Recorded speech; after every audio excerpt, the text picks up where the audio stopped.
Cardiac embryology is a subject which students massively overlearn. And the problem with overlearning is you're good for 3 weeks and then you don't remember anything. So what's the point? Today I'm going to show you how I handle pediatric cardiology. Understand, there is nothing in a general pathology practice that lends itself to any clinical experience. So I'm learning it just like you are. And I'm going to show you how with one picture and one table, you can do 80% of pediatric cardiology. And I'm telling you, don't do any more, because 80% of 100 is way better than 0% of 100. If you're a medical student and you want to learn how to use the information you're studying for exams and in a clinical manner, be sure to subscribe. We release a new episode every week in which I discuss how to learn your data so that you can think with it rather than just memorize it.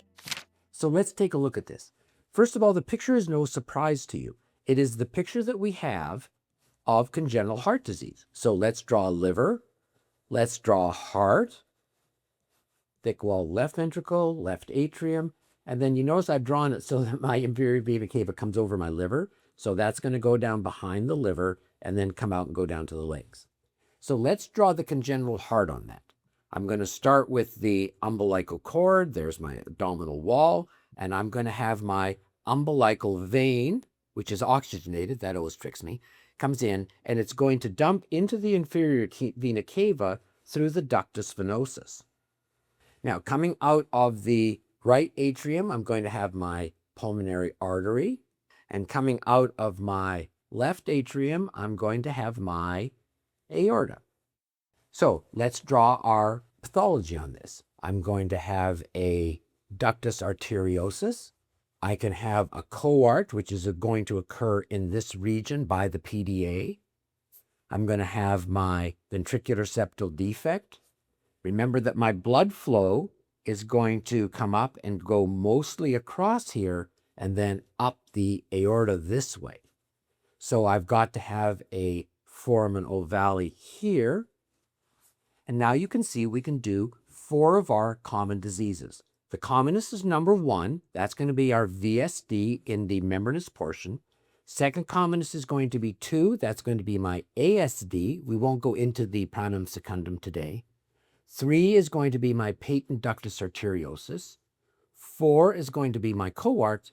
And then 5 is going to be my tetralogy of Fallot. And that is 80% of all of my heart diseases.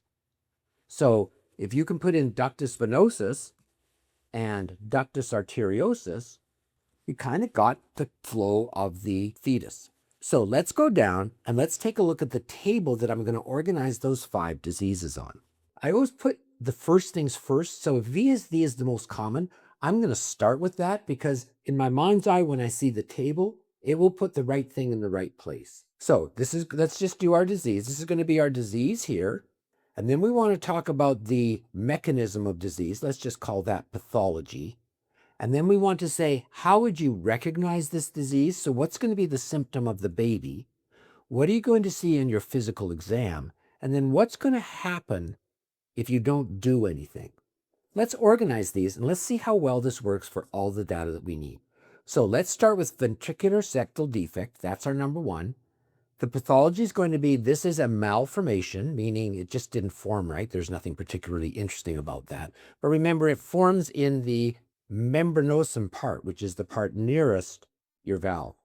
The symptom depends on whether it's small or large. If it's going to be small, it's going to be asymptomatic. It's going to have a really loud systolic murmur because you get that jet going through that really small hole. And the natural history is 50% will spontaneously go away. So watchful waiting there. That's really different than if it's large, because now you're going to hear a less of a murmur because you've got slower flow.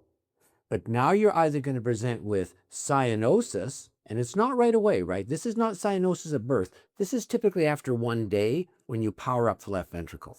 Or it's going to immediately go into congestive heart failure. ASD, this is going to be mostly a secundum defect. The symptoms are not going to be prominent. You probably won't hear it, although if you're really alert, you might hear a split in S2. And the natural history is going to be twofold and very slow evolving, maybe late into adulthood. The first is going to be the extra flow into the atrium will give you atrial fibrillation. The other is you can get Eisenmenger. Now we're going to add a couple under the ASD. First thing we're going to add as a specialty is going to be trisomy 21. Because the pathology now is this is not secundum, this is primum. And that's why this is always called atrioventricular defect, because it goes down into the atrial defect and is going to give you mitral regurg. So that's going to be a holosystolic murmur. And obviously this is very severe. And these not only can do atrial fib and Eisenmenger, these can go into heart failure. The other special ASD is going to be our persistent foramen or patent foramen ovale. This is going to be asymptomatic. You're not going to hear anything on physical exam, but remember, this is going to give us our paradoxical embolus. Next up is going to be our patent ductus arteriosus. The pathology is, remember, this is when it doesn't close at birth because it's got that sustained prostaglandin E2. The symptoms, it really depends on whether it's small or if it's large. If it's small, it's going to be asymptomatic. If it's large, we're talking about heart failure. On physical exam, you're going to hear that machine-like murmur, and you'll often hear it in the subclavian location and maybe even in the back behind the scapula. The natural history, again, depends upon whether it's small or large. If it's bigger than small, let's just say it's moderate, meaning it's got some time to evolve, that's going to be our Eisenmengers. But if it's large, this is going to go into heart failure. Next up is going to be our coarctation.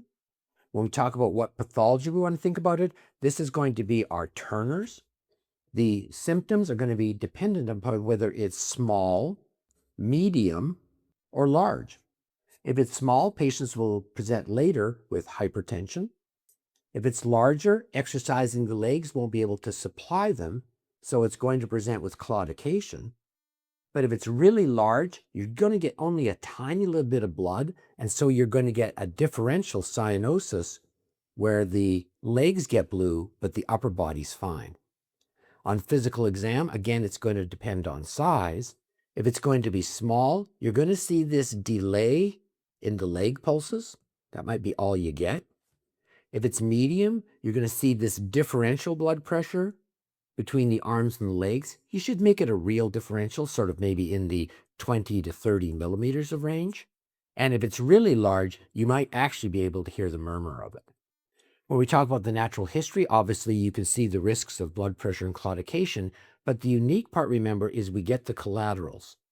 When we go to the second branch off the brachial artery, that's going to be our internal mammary artery, and that's going to be able to reverse flow through the arteries underneath the ribs. And then our last is going to be tetralogy of Fallot. Remember that 25% of these are going to be 22q11ds, along with our T cell deficiencies and our hyperparathyroidism and the distinctive slim face. Physical exam, this is going to be a systolic murmur. Symptoms are going to be congenital cyanosis. So when they give you a history of a blue baby, tetralogy of Fallot is going to be number one. When we talk about the natural history, remember, these are the children that have the TET spells. When they feel faint, they squat to increase the blood pressure in the pulmonary artery. Now, in all fairness, you should be able to draw the tetralogy of Fallot. So let me just show you how easy that is to do so you can remember it. Remember, it's going to be a membranous VSD. So there's my VSD. Because the right heart is pumping, you're going to see hypertrophy of the right ventricle. You're going to see an overriding aorta, and then the whole key to the disease is going to be the size of the pulmonary artery and how much blood you can get off that. So problems with the outtake of the pulmonary artery, overriding aorta, VSD, and right ventricular hypertrophy. So that's it. You can see that with one picture, okay, 2 with tetralogy of Fallot, and these 5 diseases, that's going to be 80% of all my congenital heart. If you want to do more, I mean, I'm not going to stop you. I'm just saying, let's come back in a couple months and check what you retain. But you can see someone that never practiced with these clinically, I can think of all these. I got a picture to remember them, and I've got a story of anything you could ask. Tell me the cause, tell me the presentation, tell me the physical exam, and tell me what happens. Well, that's a really useful, powerful way to organize what is not a true central pathophysiologic organ system. As much as you appreciate seeing me how I organize congenital heart disease, I want to take this opportunity to remind you, learning that table isn't where the learning ends. It's where the learning begins. I really can't start talking to you about heart disease and all the things that go with it until you have that in your head. And that's a constant challenge for me when I'm teaching, which is, let's do congenital heart, and I show you fetal circulation in the table, and then all my time's up. Well, no, that's actually when we should start talking. Because if you came to me with that picture and that table, then I can start talking about, well, tell me about prostaglandins. We'll wander off into discussing COX inhibitors and indomethacin. We can start talking about, well, when they say it's a boot-shaped heart, do you understand what that means? Because almost no one understands it's a Dutch wooden shoe. So if you're looking for some sort of worker's boot in America, it's not going to work at all. It lets us get started. What do we mean by cyanosis? Well, now we can start talking about desaturation of hemoglobin, and then we're going to talk about hemoglobin. So coming to me with the picture and the table allows me to give you a much fuller clinical pathologic correlation than if in our hour, I'm just walking through showing you the organization so that we can start talking. So don't turn off your brain because you got the picture and the table. That's only the start. When I'm writing my multiple choice questions, I start with that picture in the table, and then I think, hey, what principle can I test to see if they understood what they were learning?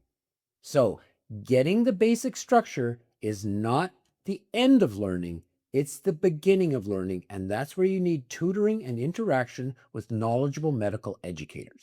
If you don't have the textbook yet, all of this thinking is organized into the textbook. The link is in the description. See you next time.